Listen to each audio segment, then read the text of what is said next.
Hi friends, ఇవాళ వీడియోలో మనం రాత్రిపూట మిగిలిపోయిన అన్నంతో టేస్టీ ఫుడ్ ఐటెంని తయారు చేయడం ఎలాగో నేర్చుకుందాం. సో మిగిలిపోయిన రైస్ని మనం గ్రైండర్లో తీసుకొని చక్కగా మెత్తగా అనమాట గ్రైండ్ చేసుకొని పెట్టుకోవాలి. దాన్ని ఒక బౌల్లోకి తీసుకుందాము. మీన్వేల్ అనమాట మనం మిరపకాయలని ఉల్లిపాయలని చక్కగా చిన్నగా తరిగి పెట్టుకోవాలి. చూస్తున్నారు కదా. సో ఉల్లిపాయలు, మిరపకాయలు, ఆ తర్వాత కొత్తిమీర, అలాగే కరివేపాకు ఆకులు, కొన్ని రెమ్మలు తీసుకోవాలి ఫ్రెండ్స్. ఇప్పుడు మనం బౌల్లో ఉన్న గ్రైండ్ చేసుకున్న రైస్ ఉంది కదా, దాని లోపల అనమాట బాంబే రవ్వ అంటే ఉప్మా రవ్వని తీసుకోవాలి. సో ఇది బాంబే రవ్వ అనమాట. మనం తీసుకున్న తర్వాత దీని లోపలే మళ్ళీ మైదా పిండి కూడా యాడ్ చేసుకోవాలి. మైదా పిండి యాడ్ చేసిన తర్వాత 1 టేబుల్ స్పూన్ సాల్ట్ ప్లస్ కొద్దిగా వాము ప్లస్ వంట సోడాని వేసుకోవాలి.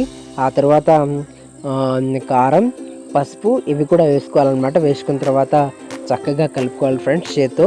సో యూనిఫామ్ లాగా కలిసిపోయేలాగా మొత్తం ఎక్కడ కూడా అంటే గడ్డలు లేకుండా మొత్తం యూనిఫామ్గా చక్కగా మిక్స్ అయిపోవాలి. సో దాని తర్వాత దాని లోపల మనం ఆల్రెడీ తరిగి పెట్టుకున్న మిరపకాయలు అలాగే ఉల్లిపాయలు ఉన్నాయి కదా, వాటిని కూడా యాడ్ చేసుకోవాలి. మళ్ళీ చక్కగా మరొకసారి కలుపుకోవాలి ఫ్రెండ్స్. ఈ కలుపుకున్న మిశ్రమాన్ని మనం పక్కన ఉంచుకుందాము. ఇప్పుడు పెనం ఆన్ చేసుకోవాలి. పెనం ఆన్ చేసుకున్న తర్వాత స్టవ్ ఆన్ చేసుకోవాలి. స్టవ్ ఆన్ చేసుకున్న తర్వాత ఒక బాండీలో మనం ఆయిల్ తీసుకుందాం. ఆయిల్ కాసేపు హీట్ అయిన తర్వాత అనమాట, అంటే ఒక 2-3 మినిట్స్ అనమాట మనం వెయిట్ చేస్తే కొంచెం ఆయిల్ అనేది హీట్ అయిపోతుంది. హీట్ అయిన ఆయిల్లో అనమాట మనం ప్రిపేర్ చేసుకున్న ఈ పిండి మిశ్రమం ఉంది కదా, దీన్ని పునుగుల్లాగా లేకపోతే బోండాల్లాగా అనమాట మనం విడుచుకోవాలి. ఆయిల్లో మనం డ్రాప్ చేయాలి.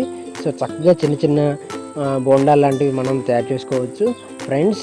ఇది చాలా అంటే చాలా టేస్ట్గా ఉంటుంది. ఇంట్లో ఉన్న చిన్నపిల్లలు దీన్ని బాగా ఇష్టపడతారు. అండ్ యు నో వాట్, ఇది హెల్తీ ఫుడ్ కూడా అనమాట. సో చాలా బాగుంటుంది ఫ్రెండ్స్.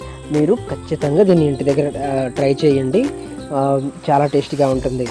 అండ్ ఈ వీడియో మీరు ఇక్కడ దాకా చూసినందుకు నాకు చాలా హ్యాపీగా ఉంది. అండ్ మీరు కూడా దీన్ని తప్పకుండా ట్రై చేస్తారని అనుకుంటున్నాను.